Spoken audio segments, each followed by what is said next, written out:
Hola a todas y a todas. Volvimos al aire, así que ya fuimos solucionando los desperfectos técnicos que tuvimos y vamos a volver a retomar la charla. Vamos a partir desde cero.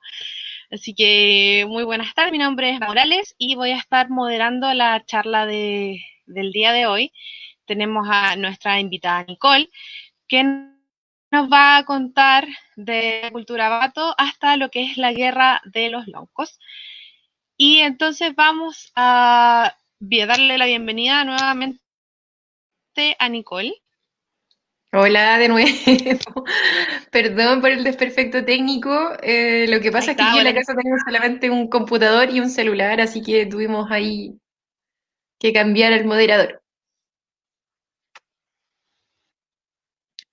Y el internet Comparte. también aquí tampoco es tan bueno, así que... Ya, Así que, ¿me compartes pantalla para dar inicio? perfecto.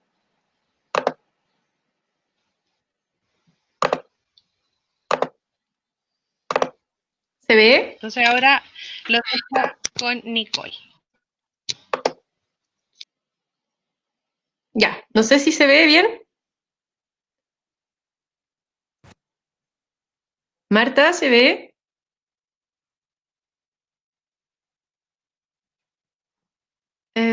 No sé si se ve la pantalla, Marta. Sí, se ve Nicole, se Ya, ve. perfecto. Ya, voy con la charla entonces. Es el título. Voy a partir de cero, ya. Vamos a hacer como que no pasó lo anterior porque me decían que se había quedado pegada en esta diapositiva, entonces ya todo para adelante no se vio. El título de mi charla es De la cultura Bato a la guerra de los Loncos, los orígenes de Puchuncaví. Para comenzar la charla me gustaría hacer un ejercicio respecto a imaginarnos cómo era Puchuncaví o este Puchuncahuín, que es uno de los nombres antiguos con los que conocemos nuestra comuna. En la fotografía de la izquierda se observa una gran laguna, la laguna de Campeche.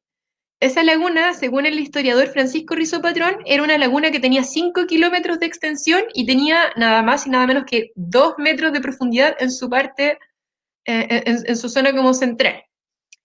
Y bueno, a la derecha quise poner una foto que fuese como la contraparte de lo que queda de la laguna de Campeche, que ahora pasó a ser el humedal de Campiche. Se ve ahí uno de los tres espejos de agua, lamentablemente son tres espejos de agua los que quedan, que están separados por todo el escorial de Codelco, y ahí al fondo donde se ve la chimenea y el humito era obviamente un precioso campo dunar. Es importante tener en cuenta el concepto, el paisaje en el que habitaron estos pueblos, porque precisamente una de las cosas, de los recursos más importantes era el recurso hídrico. Necesitaban afluentes de agua dulce. Y bueno, aparte del recurso hídrico, acá hay dos especies súper importantes de árboles que son bien representativos de la comuna. La primera foto, esa que es como un brotecito con espinas, corresponde a un tallo del norte, y las otras dos fotos son de dos bellotos del norte. ¿Por qué quise poner y destacar el contexto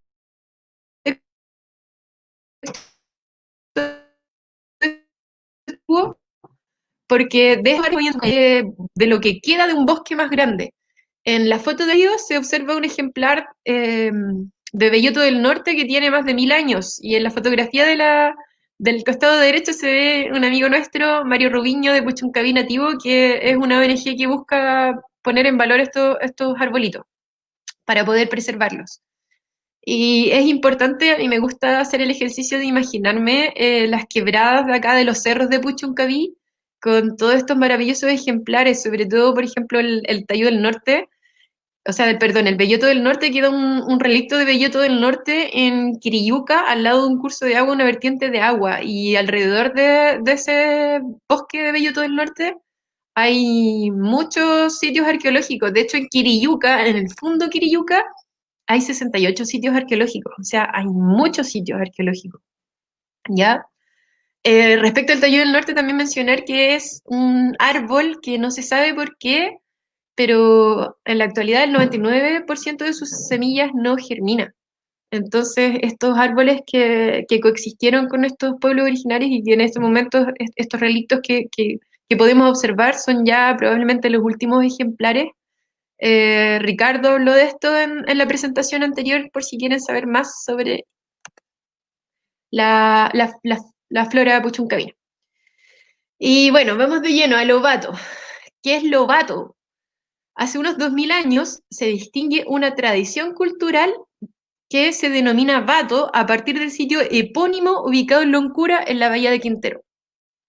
Dos cosas importantes. Bato, no es que ellos se autodenominaran Bato, sino que Bato es una denominación que hacen en la arqueología, que es como una especie de categorización de distintos grupos que compartían ciertas similitudes. Ya es solamente algo referente a los estudios. En este caso, los grupos Bato son grupos humanos que en los sitios arqueológicos presentan características similares. Y los Batos están documentados, o estos sitios arqueológicos presentan su zona núcleo, o sea, su zona como más fuerte, desde Puyahí por el norte, la desembocadura del río Ligua, hasta San Antonio por el sur, en la desembocadura del río Maipo. Esto me pareció súper importante, porque antes del periodo alfarero temprano, que es donde estaba la cultura Bato y Yoyeo, además en la zona central de Chile, está el periodo arcaico, y en el periodo arcaico habían otros habitantes que eran principalmente cazadores-recolectores. Y buscando información, llegué a que existen varias teorías que dicen que los primeros habitantes de la zona centro de Chile vendrían desde la Amazonía. Serían personas que migraron desde la Amazonía, desde la selva amazónica, a Chile central. ¿Ya? Respecto a las culturas Bato y Ollego, son importantes porque son las primeras poblaciones productoras de alimentos de Chile central. Se caracterizan por ser horticultores, o sea, son como agricultores, pero en pequeña escala. Ahora le voy a hablar un poquito de las similitudes que presentaban estos grupos llamados, denominados Bato. Esta es una de las cosas más características, es el tembetá. Si se fijan, el tembetá es lo que tiene aquí este individuo, este amigo, abajo del labio. ¿Ya? El tembetá que sale ahí en la presentación a la izquierda es un tembetá del tipo discoidal con alas, que son esa como apertura que tiene atrás. La parte discoidal era la parte que quedaba acá abajo de la boca, y la parte de las alas iba apoyada sobre los dientes. Si se fijan en la imagen, se le ve como abultada esta zona, probablemente quisieron representarlo de esa forma por las alas. En sujetos que han encontrado han visto que las alas del tembetá deformaban desde los dientes hasta el hueso, o sea, deformaba el maxilar inferior. Y a la derecha se ven tres tembetás que son de distinto tamaño, porque esto era como un poco, bueno, yo hice la similitud entre el tembetá y las expansiones que se hacen actualmente en las orejas. Entonces partían como con un tembetá chiquito y después lo iban agrandando, o sea, como lo iban expandiendo cada vez más. Eh, Información respecto a la significancia del tembetá, que era lo que significaba el tembetá, yo en lo personal no lo encontré. Pero sí encontré en estudios que decían en una presentación que hicieron hace muy poquito de la Universidad Alberto Hurtado, comentaban que no existía relación del uso del tembetá con el sexo biológico, o sea que se había encontrado tanto en hombres como mujeres, no tiene que ver con el sexo biológico, pero sí tiene que ver con periodos de la vida. Por ejemplo, el tembetá se encontró solamente en individuos adultos, pero no en la etapa de la niñez no había uso de tembetá. Respecto a las cerámicas son muy importantes porque eso es una de las cosas que distinguen también al periodo alfarero, alfarero por la alfarería, periodo alfarero temprano. Ya acá a la izquierda se ven algunos utensilios de cerámica que ellos realizaban. Era más que nada de uso utilitario, o sea, usaban para comer o jarros, qué sé yo. Y al lado izquierdo se observan los tipos característicos de cerámicas. La mayoría de la cerámica era monocroma, pero también tenían algunas que tenían con hierro lijisto. y abajo se ven patrones de decoración que son los patrones de decoración característicos también en sus cerámicas. Esas incisiones lineales que se observan ahí, que van como conteniendo, como bordeando estos campos punteados, esos puntitos. En algunas ocasiones esos puntitos estaban decorados de color blanco también. La cerámica recibe también influencias. En el caso de la cultura, o sea, del grupo de los Batos, ellos estaban más cercanos a los Moyes por el norte, por ejemplo, y en el caso de los Yoyeo ya era un poquito más al sur de la Concagua, y ellos estaban más influenciados por los grupos Pitrén. Aquí hay dos ejemplos de cerámicas que encontramos en distintos recorridos por acá, por el Geoparque, específicamente en la localidad de Los Maitenes.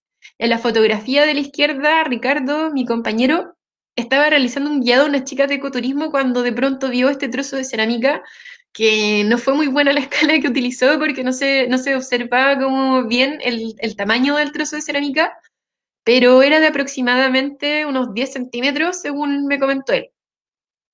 Y a la derecha se observa un conchal, ahí está mi manito, y ahí hay un trocito de cerámica. En los conchales hay muchos trozos de cerámica cuando uno va a caminar para allá.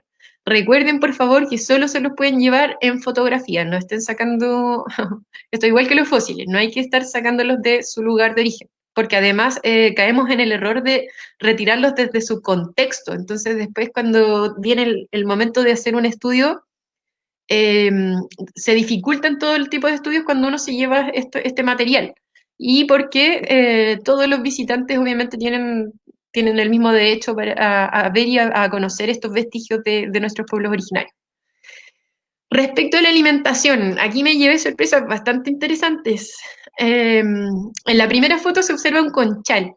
Eran cazadores recolectores, principalmente recolectores de las intermareales, o sea, como de las roquitas que quedan entre la pleamar y la bajamar, sacaban principalmente todos estos mariscos y por eso se ven estos grandes conchales que son como característicos. Estos conchales en realidad son como los basureros, o sea, estaban ubicados cerca de sus viviendas y ahí tiraban todos los desperdicios de lo que iban comiendo, entonces se iban acumulando capas y capas. Eh, Esas varitas que parecen colas de zorro, yo la verdad es que no conocía, no había visto fotos de la quinoa, pero la quinoa era parte súper importante también de la alimentación de estos grupos. Ya comían mucha quinoa. Y esas florcitas amarillas las quise poner, humildes florcitas silvestres, es la Madia sativa, también conocida como Madi. La gente que vive acá en la comuna, de hecho yo en mis salidas de infancia aquí en los cerros, entre Chocota, Ventanas, veía mucha Madia sativa. No sabía lo que era, pero probablemente ustedes se acordarán de alguna caminata donde quedaron llenos de cositas como pegajosas en los pantalones, o sea, como que uno rozaba la planta y te quedaban pegadas todas las semillitas en la ropa. Las semillas son súper pegajosas. Entonces yo me acuerdo también de haber visto mucha melosa, le dicen, mucha madia sativa aquí en los cerros. Y ya a la derecha están algunos ejemplares del maíz. Aquí hay una tablita donde se indica también en el alfarero temprano el complejo cultural Bato, quinoa, maíz, madi y calabaza. Que la calabaza no la puse en imágenes, pero ya sabemos cuál es. Aquí hay una foto de un enterratorio. Los enterratorios se hacían a escasa profundidad y cerca de los sitios donde vivían. Ya hay sujetos que han sido encontrados como en distintas posiciones. Por ejemplo, yo vi información sobre individuos que eran encontrados en decúbito ventral, esto significa como de guatita y con las piernas flexionadas sobre la espalda. Hay otros que fueron encontrados con decúbito lateral, en decúbito lateral, o sea, acostados como de ladito, y también con las piernas flectadas. Este individuo es un individuo que se encontró en Quintero. Perdón por no poner unas fotos de un enterratorio acá de la comuna, me hubiese encantado, pero la verdad es que no encontré fotografías y busqué harto. ¿Ya?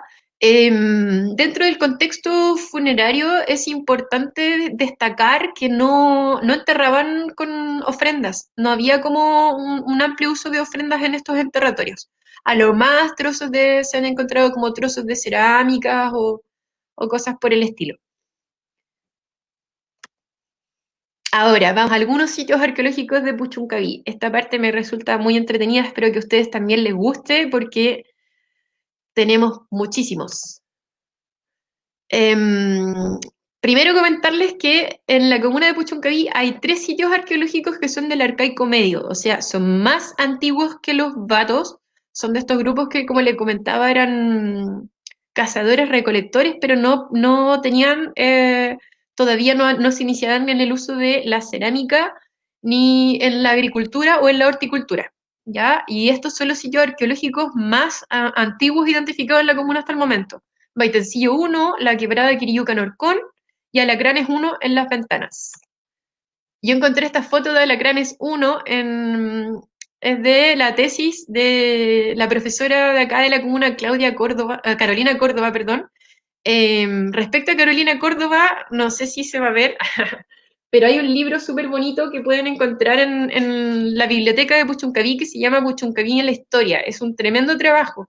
Yo, de hecho, esta fotografía la saqué de su tesis. De la tesis, ella hizo este libro.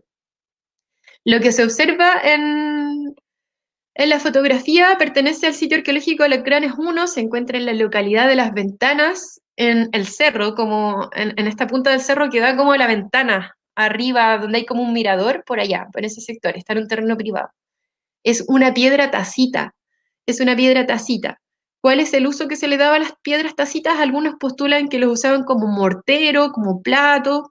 Es un elemento muy característico del periodo arcaico. Las piedras de moler, las piedras tacitas son bastante característicos. Y yo, ya está, es casi como algo mío de mi imaginación o de mis deducciones.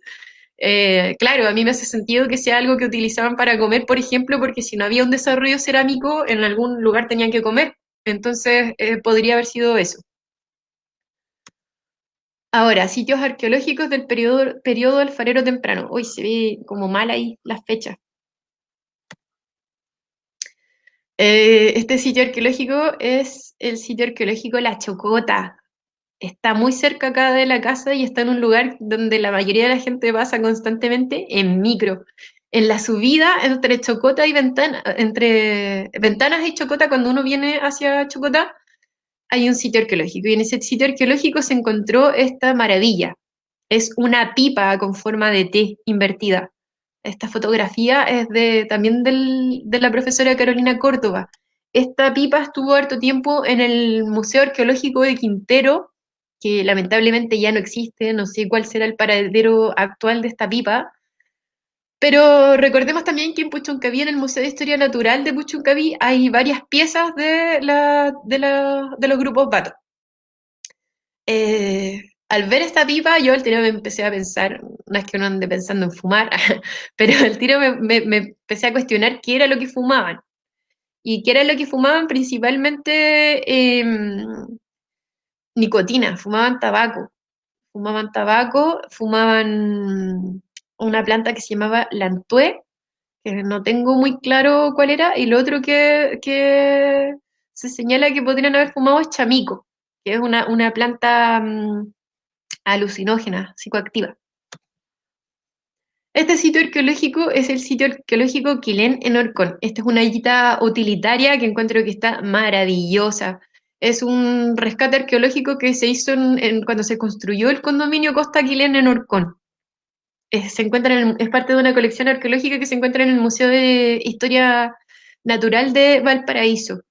Es muy importante también comprender que muchos de estos rescates arqueológicos, mucha de la información de los sitios arqueológicos son en contexto de construcciones, o tanto de empresas del parque industrial, construcciones de inmobiliarias donde se ven en la obligación de hacer esto, de hacer rescates arqueológicos. Acá ya nos vamos a Maitencillo. En Maitencillo hay también muchas cosas interesantes en Maitencillo. Arriba se ve marcado el abanico 3, el abanico 1 y más abajo, uy, no tengo un puntero como para mostrarlo, pero en la parte de más abajo está el sitio arqueológico Marbella 1. El sitio arqueológico Marbella 1 es del año 260 después de Cristo. El abanico 1 y el abanico 3 ya son más recientes. Acá hay algunos ejemplos de cerámica histórica que se encontraron en el abanico 1 y el abanico 3. Ya pueden ver, por ejemplo, ahí hay un trozo como de un plato que está, que es blanco y que tiene como una decoración mucho más elaborada, eso ya pertenece a un periodo histórico, o sea, un periodo donde ya estaban los españoles. Pero estos sitios arqueológicos además son como de la parte final del periodo alfarero temprano, o sea, ya como entre el periodo alfarero temprano, ya pasando al periodo alfarero intermedio. Estas también son de los mismos sitios arqueológicos del Abanico 1 y 3. Tenemos una mano de moler, que es esa piedrita de allá. ¿Qué es una mano de moler? Es lo que uno usa para moler en un mortero. O sea, la piedrita con la que molemos el ajo, la que agarramos y hacemos la molienda, esa es la mano de moler. La otra que tiene como un agujero en el centro es una piedra horadada. No está muy claro cuál era el uso de la piedra horadada. Algunos piensan que también se usaba como mortero. Leí también que a veces le metían como una vara de coligüe y hacían como herramientas, como, no sé, un martillo. Luego vienen dos puntas de flecha. Esto es material lítico, piedra. Respecto a la última punta de flecha, felicito a los arqueólogos. Yo veo esa piedra tirada por ahí y jamás en la vida me hubiese imaginado que es una punta de flecha la que se observa que es como delgadita, ya, perfecto, se nota como una punta de flecha, pero lo otro, la verdad es que yo no, y ahí como que no, mi imaginación no dio para tanto, pero los arqueólogos se fijan en el desgaste de estos materiales para identificar su uso y identificar que más o menos qué eran. Estos son restos de cerámica del Abanico 1, y ahí se observa lo que había mostrado ya en los otros cerámicos, las líneas características, que eran estos incisos lineales que rodeaban estos campos punteados. Se ven clarísimo ahí. Y esta es información súper reciente que nos envió un grande, José Miguel Ramírez. Eh, Esto es en Maitencillo también, el Costa May. Costa May, el condominio Costa May tiene 10 sitios arqueológicos, ¿ya? Donde yo voy a destacar especialmente dos que me llamaron la atención. En el número 6, en el sitio arqueológico número 6, que es el que está abajito donde está el número 6, se encontraron evidencias de algo que parecido a un curanto, o sea, evidencias de cocción al vapor. Yo lo encontré interesantísimo porque, como les dije, era una especie de curanto donde entre los ingredientes se contaba incluso una estrella de mar. Bueno, yo no sé si me gustaría comerme un curanto con una estrella de mar, pero ahí habían restos de una estrella de mar. Eso no es muy común según la información que nos enviaron. El otro sitio arqueológico de Costamay que me llamó la atención es el número 3. Me llamó la atención porque ahí encontraron a un niño de entre unos 8 y 10 años de edad. Eh, si se fijan, está cercano a la playa Abanico y está cercano también al sitio arqueológico Marbella. Esto lo encontré interesante también. En el informe de sitio prioritario de alto valor para la conservación, los Maitenes, en la línea base arqueológica, encontré también el Conchal Polpaico en los Maitenes. En el Conchal Polpaico se encontraron evidencias como atribuibles a los grupos yoyeo y a la cultura Aconcagua. La cultura Aconcagua ya sería como del periodo siguiente, em, del periodo alfarero intermedio. Se me olvidan de repente los conceptos, así que si me está viendo algún arqueólogo, los invitamos a hacer una presentación y acercarse a nosotros porque en realidad nos ha costado harto este tema ya que no tenemos arqueólogos en el equipo.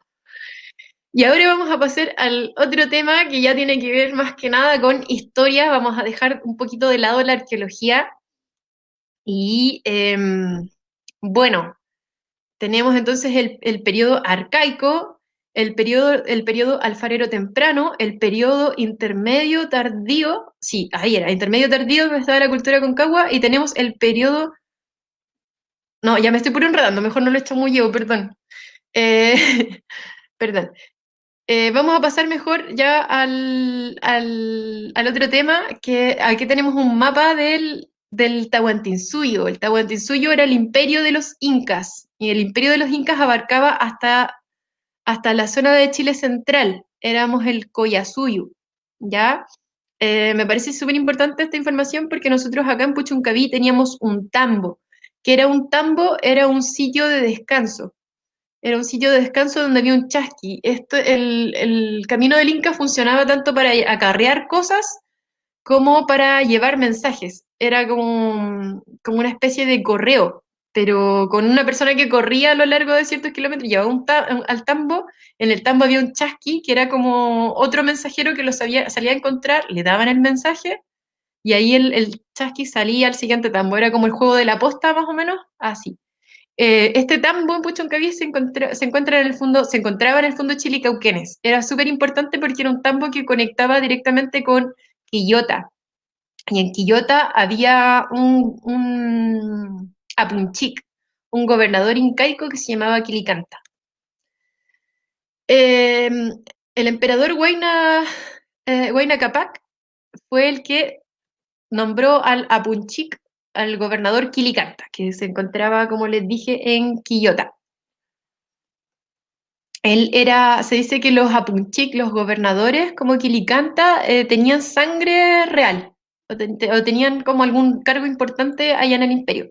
Pero en este caso, Huayna Capac decidió venir él a hacer una expedición al Coya Suyo, bajó y cambiando un poco la tradición, nombró curacas o jefes locales a dos señores como importantes que reconoció en esta zona, ¿ya? Que serían Michimalonco y Tanjalonco. Algunos historiadores dicen que ellos eran hermanos, en otras versiones encontré que eran sobrino Michimalonco y el tío era Tanjalonco. La verdad, yo no tengo claridad al respecto, pero acá lo importante es que estos curacas eran los curacas del Valle Central. Acá está la jurisdicción de Tajalonco en Chile. Encontré que el Valle de la Concagua en algunos historiadores salía denominado como Chire, en otros salía denominado como Chille, pero en la jurisdicción de Tajalonco, si se fijan, ahí está Puchuncaví. Estamos dentro de su jurisdicción. Tajalonco era nuestro curaca. Em, Dos cosas importantes. Una respecto al origen del nombre de Puchuncaví. Se dice que al enviar los tributos al Cusco, porque los curacas eran encargados, entre otras cosas, de enviar los tributos al Cusco, Tajalonco daba como grandes festines. Según Carolina Córdoba, eran festines que incluso incluían orgías y que duraban aproximadamente unos 7 días. Entonces de ahí provendría el nombre Puchuncahuín, que Puchun significa mucho y Kawin, fiestas. Perdón, no sé por qué se desordenó la letra de la presentación. Aquí les marco también el Mauco, porque en el Mauco hay un pucará. Eso es el pucará del Mauco. Probablemente muchas personas que me están viendo conocen ya el Mauco. Cuando uno sube y hace cumbre, avanza un poquitito y como que empieza a bajar. Y luego a mano derecha está este pucará. Es importante señalarlo porque el Pucará del Mauco fue el primer Pucará de Quillota y fue un Pucará que defendió el jefe Tanjalonco. Al respecto también es importante mencionar que no todo era paz.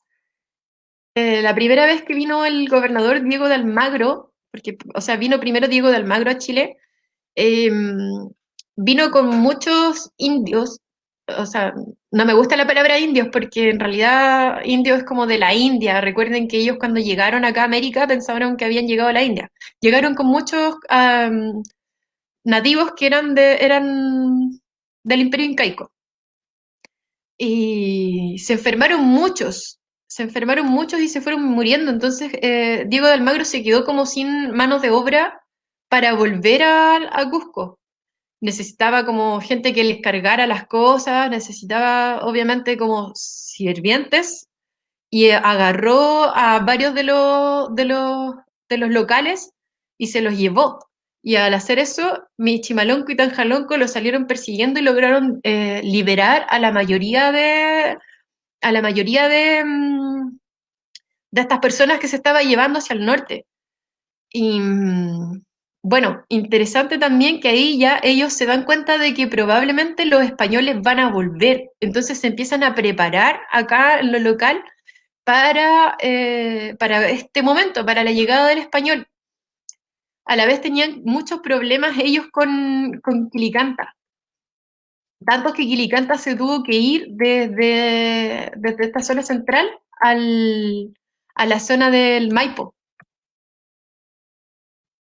Bueno, aquí está la Guerra de los 9 años, que es la Guerra de los Loncos. Una de las estrategias importantes que usaron en esta Guerra de los 9 años fue el hambre, porque lo que hicieron ellos fue ponerse de acuerdo, como les dije, porque ya sabían que el español iba a volver a este terruño, y escondieron a las mujeres y a los niños en los cerros, probablemente en las quebradas de los cerros, y escondieron la comida. Entonces, cuando llegaron los españoles, ellos iban comiendo lo que iban encontrando en los habitantes que habían en los distintos territorios, pero en este caso no encontraron comida.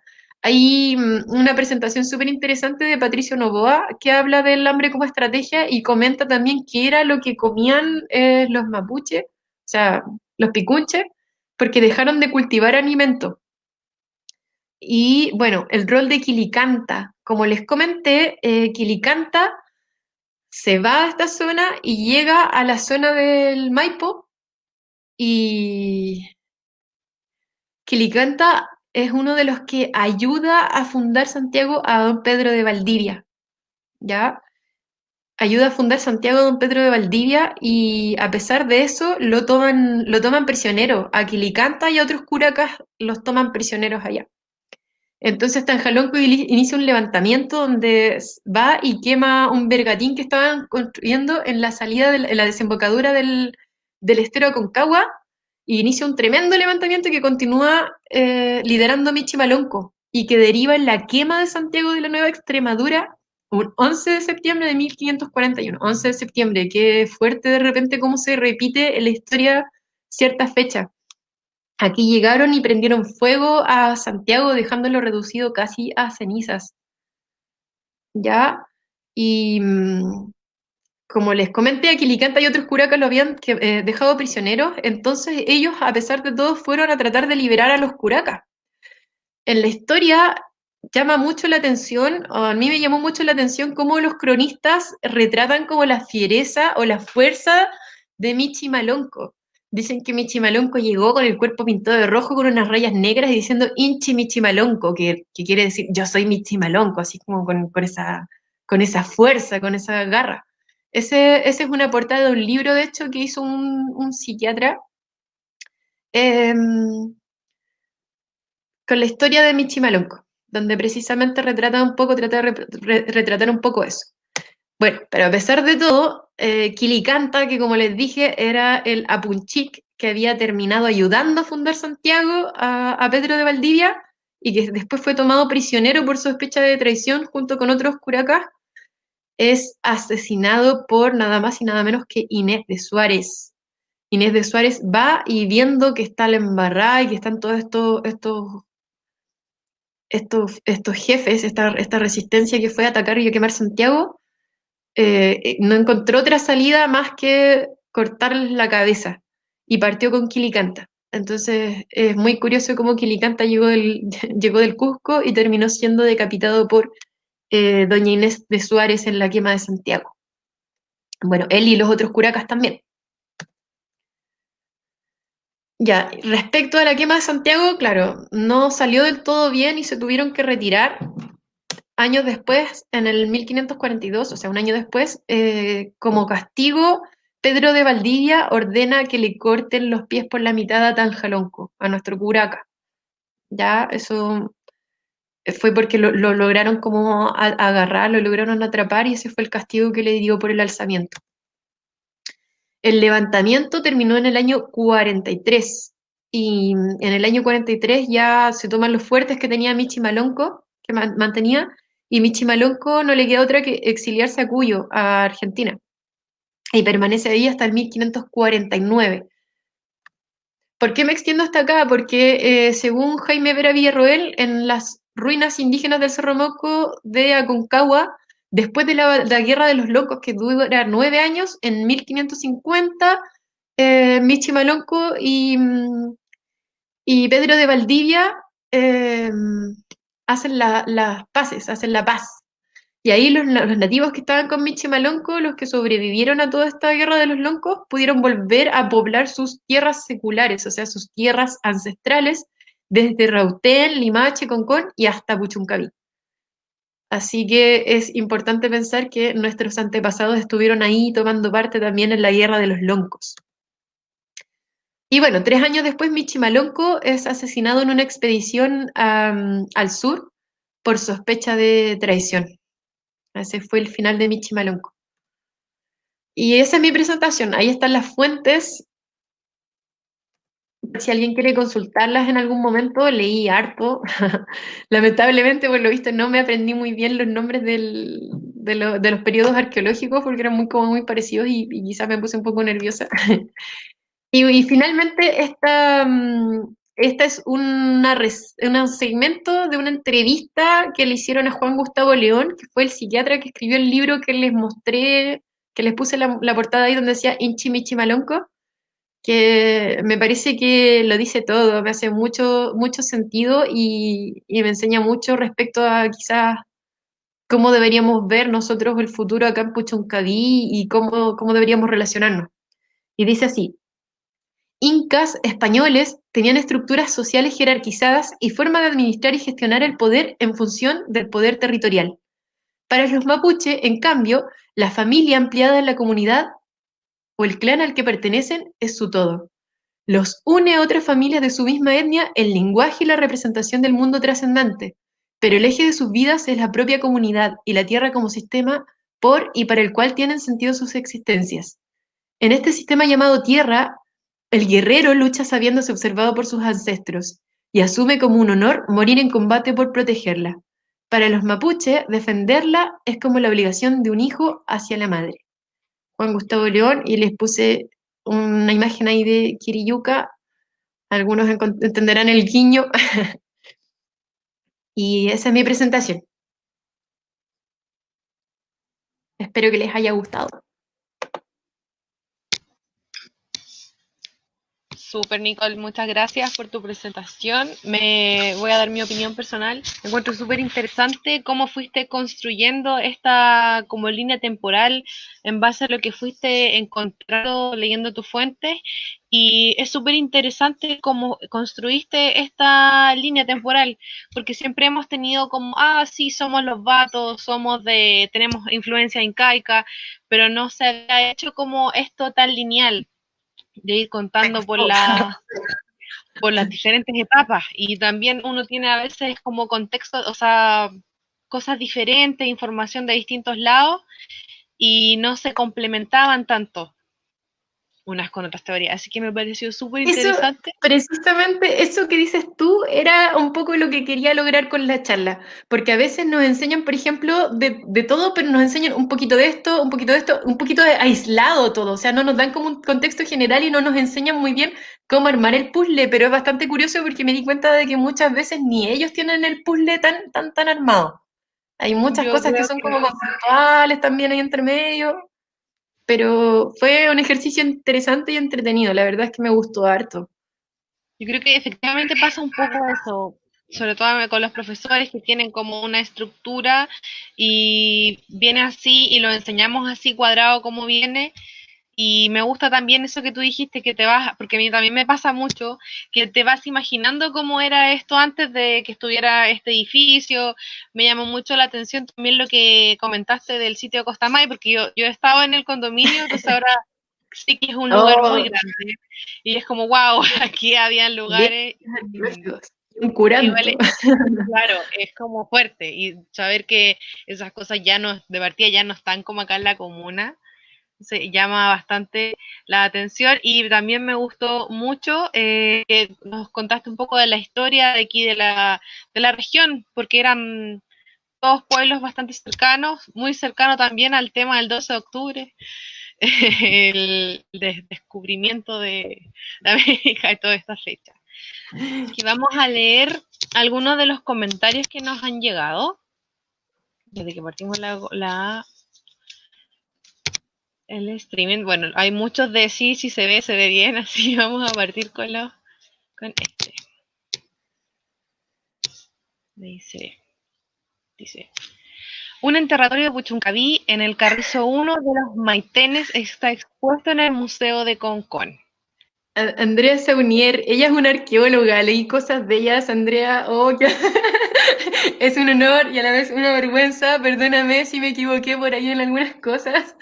Y qué interesante, yo leí algo del Carrizo 1 que me parece que era un cementerio yoyeo. No sé si me estoy equivocando, a lo mejor estoy puro metiendo la pata, pero como no encontré mucha información al respecto, como que me hice un poco la loca con ese tema. Pero qué buen dato, el Carrizo uno de los Maitenes está expuesto en el Museo de Concón. Ven qué interesante también de repente ponerse a dar una vuelta por todos los museos como para ir armando un poquito también nuestra historia. Es genial hacer eso. Aquí después comenta, Sí, claro, de la es de la cultura yo. cultura Sí, sí, había leído esa información, pero no encontré mucho. De hecho, dije, el Carrizo, a mí no me suena el Carrizo, y por eso no lo puse, pero estuve a punto. Y aquí tenemos otro comentario de Graciela Valencia, que está entretenida tu exposición, me encantó. Besitos, amiga. Que nos Genial, han qué bueno que estado. les haya gustado. La idea era esa, la idea era tratar de bajar un poquito esta información porque de alguna forma siento que no se logra traspasar siempre a la comunidad, que muchas veces se queda como más en la academia. Y es interesante que se baje a la comunidad porque, por ejemplo, yo cuando hablo del sitio arqueológico en Chocota, me sale como todo el orgullo chocotino, y yo sé que a la gente de Orcón les pasa también con su sitio arqueológico y así con la gente de distintas localidades que quizás para ellos, no sé, un Conchal no es como lo más top de la arqueología, a lo mejor, quizás para ellos puede ser algo común, pero para nosotros que habitamos la comuna es súper interesante y entretenido. Además que nosotros somos quienes conocemos como cada rinconcito, cada pueblito, cada una de las Claro, cosas que tenemos acá en nuestro territorio. exactamente. Mira, acá tenemos otro comentario de Sebastián Severino. Sería ideal que el Museo Puchuncaví pueda albergar y exponer el material arqueológico que se ha recuperado desde la comuna. Ojalá las piezas puedan volver a su lugar de origen. Sí, sería muy bueno. De hecho, por ejemplo, la pipa que se encontró y que estaba en el Museo de Arqueología de Quintero, yo no sé qué habrá pasado con ese material, estuve averiguando. Y ese museo me parece que no logró renovar la personalidad jurídica, según me comentó ahí mi amigo de Quintero Histórico, que le mando un saludo tremendo porque también me ayudó harto en la presentación. Un grande, sabe mucho. Y no sé, la verdad, cuál habrá sido como el paradero de esas piezas. Yo no tengo más información al respecto, pero sería muy bueno, claro, que todas esas piezas quedaran acá porque facilita también el acceso a la gente de la comuna que probablemente es la más interesada en saber sobre sus propios orígenes, que puedan Ahora acceder a toda igual esta historia. hay un tema ahí con que de hecho hay una pregunta un poquito más abajo sobre, por ejemplo, si se hace una excavación para hacer un condominio y se encuentran restos arqueológicos. Por lo que yo sé, en el caso de que haya un museo, se ve si este tiene la disposición, los espacios para poder poner, por ejemplo, esta pieza arqueológica en exposición. Y si no cuentan con este como espacio, que es un poco lo que pasó en el caso de con la ballena, que se hablaba Claro, de una ballena que está enterrada, si ellos pueden hacer una sala, cuentan con los recursos y el espacio, se queda. En el caso de que claro, no exista esto, se deriva a uno que sea más cercano. claro, necesitan Incluso, Ay, perdón. incluso cuando, cuando fue el tema de en Valparaíso, unas excavaciones que hicieron cuando iban a hacer el Mall Barón, ahí salieron varios también restos de naufragios y todo. De hecho, yo fui a la bodega que está ahí, no recuerdo el nombre, Simón Bolívar, parece que es la bodega, y ahí expusieron algunos de los restos y yo pregunté como qué iba a pasar con esto. Y me dijeron que si no había espacio en los museos para que fueran en una exposición, lo iban a volver a enterrar. Entonces, es como súper contradictorio también por ese lado, que debería preservarse esto, pero sin embargo, si no cuentan con la disposición ahí, en este caso se entierran, no sé, en el caso de acá, se... Yo la verdad es que no lo tengo claro. Yo sí sé que en algunos casos, claro, y da también la capacidad del museo. porque necesitan además un curador, que es como una persona que logre, como no sé, pues como los restos fósiles también pasa lo mismo. Me parece que necesitan a alguien especializado que pueda darles este cuidado que requieren las piezas. Exactamente, hay un tema como con la luz, con la Claro. temperatura, ahí en cuenta. Bueno, aquí tenemos otro comentario de Ricardo Quero. ¿Cómo se sabe lo que comían? Me las vas a pagar. Ah, no. Mentira, broma. ¿Cómo se sabe lo que comían? Se sabe lo que comían por estudios que han hecho al tártaro dental, por ejemplo. El otro día, en la presentación que nombraba que hicieron de arqueología de la Alberto Hurtado, comentaban, por ejemplo, que habían hecho este estudio y encontrado hartas caries interdentales en mujeres.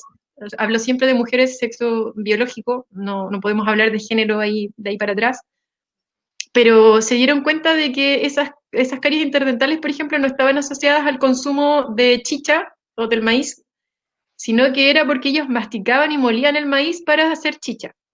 Entonces, por ejemplo, se sabe por los estudios del tártaro dental o en algunos casos se sabe por estudios que han hecho a las piedras de moler también. Qué interesante que el tema de los dientes. Sí. Muy buen dato, Ricardo. Y tenemos otro acá, de Sebastián Severino. ¿Y de dónde se obtenía el tabaco? De Chile Tabacos. Ah, no. ¿De dónde obtenían el tabaco, Sebastián? Ellos eran horticultores, o sea, yo no sé si el tabaco efectivamente lo cosechaban ellos o si los habían encontrado en el campo y de ahí por ahí probando habían comenzado a fumar tabaco. La verdad es que yo no manejo esa información. Lo siento. Está No, más no, complicado. está más complicado. Ahí me pillaste. Ahí me dejaste pillada. Graciela Valencia. Nicole, ¿por qué se llevan a los museos las cosas que son encontradas aquí? Por lo mismo que comentó la Marta hace muy poquito, que de repente se lo llevan a otros museos porque quizás acá las salas no son tan grandes o quizás no cumple como con todos los requerimientos que necesitan estas piezas para ser conservadas. La verdad es que tampoco sé a ciencia cierta por qué pasa eso, pero también soy partidaria de que deberíamos tener un museo aquí con todas nuestras piecitas de nuestra comuna. Empezar a recuperar a poco las cosas. Sí, Es sí. un poco también lo que se ha ido dando a nivel mundial. De hecho, hay algunos Moai que están en algunas partes del país que se han hecho como campañas para intentar recuperarlos. Algunos huesos de Setnam también, que al final se lograron traer desde Suecia para acá. Entonces, podría hacerse quizás eso después. Otro comentario de Graciela Valencia también. Dice, los condominios están destruyendo parte de la historia de Putucaví, Orcón y Maitencillo. Totalmente. Uy, claro, aquí hay un tema también, porque los arqueólogos, sí, los tengo aquí en el corazón porque me gusta lo que hacen los arqueólogos, pero también la mayor parte de su trabajo tiene que ver con estos rescates arqueológicos de la línea base de los condominios, pero me parece que mientras más profesional es el arqueólogo que trabaja en estos rescates, mejor para nosotros como comunidad. Y bueno, me di cuenta también lamentablemente de que si no se hicieran estas recuperaciones o estos rescates arqueológicos, tampoco manejaríamos la información que manejamos. Es triste, pero es cierto. Así que insto ahí a los arqueólogos que sean profesionales y que hagan bien su trabajo.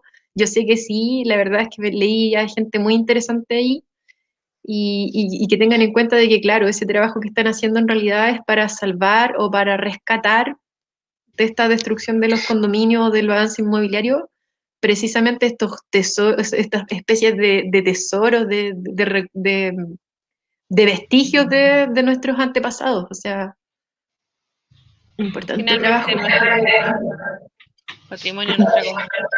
El patrimonio de nuestra comuna, así es. Otra pregunta de Ricardo Quero.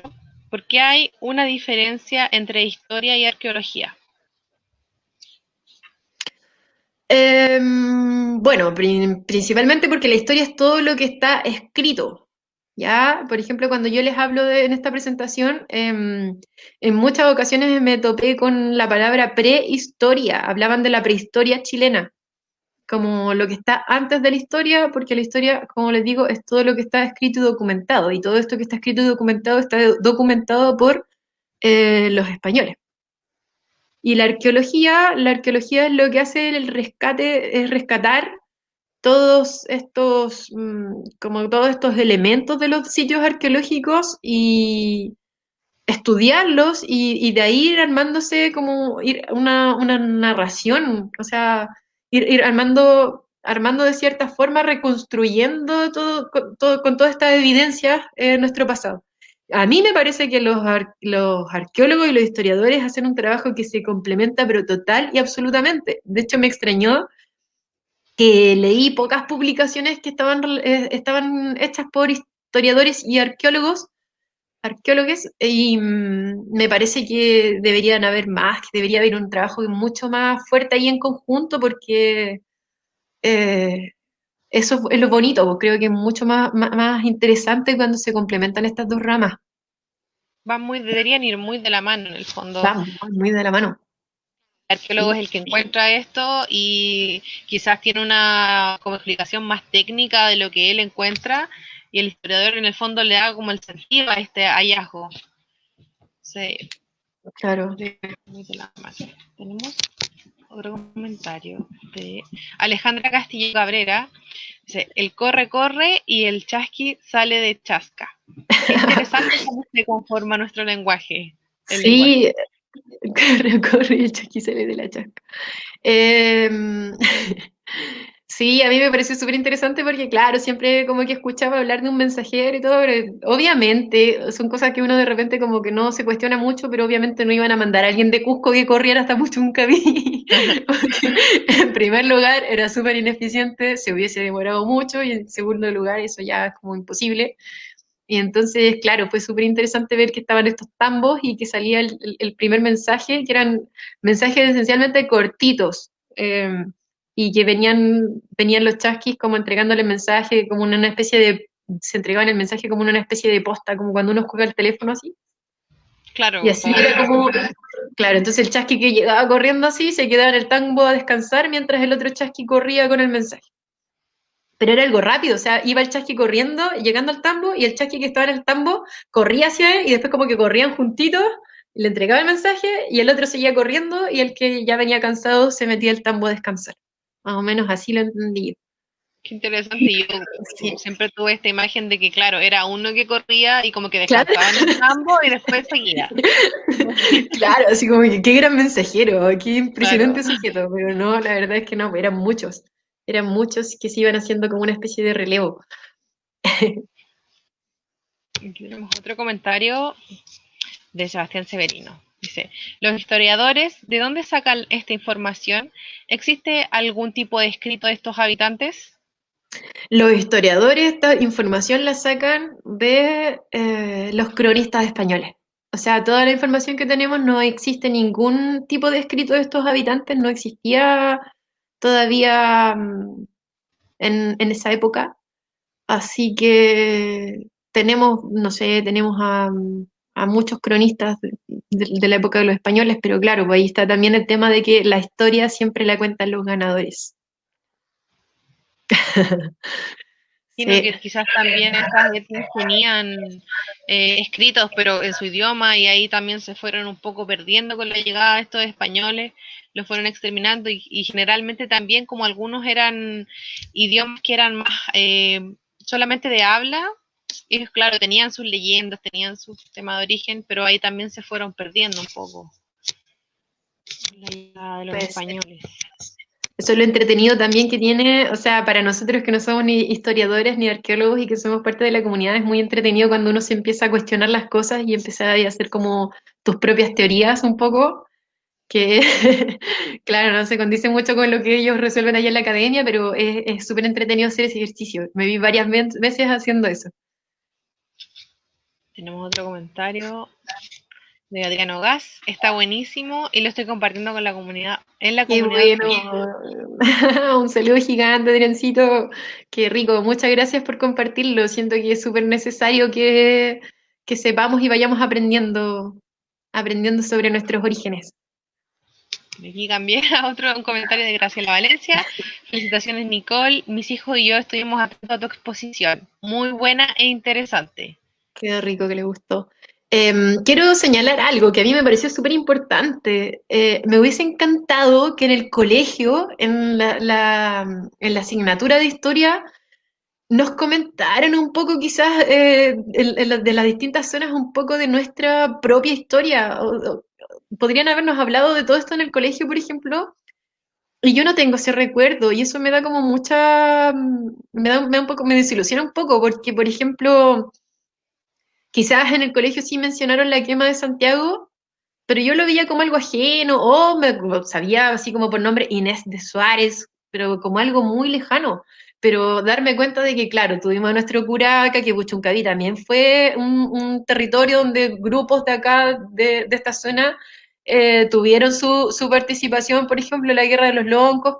Uno se interesa y creo que ya es una educación también que tiene más pertinencia territorial, entonces como que uno ya se enchufa un poco de mejor manera o llama más la atención. Y creo que es súper interesante y creo que se debería hacer. Es muy importante que cada uno de los territorios fuera aprendiendo parte de su historia.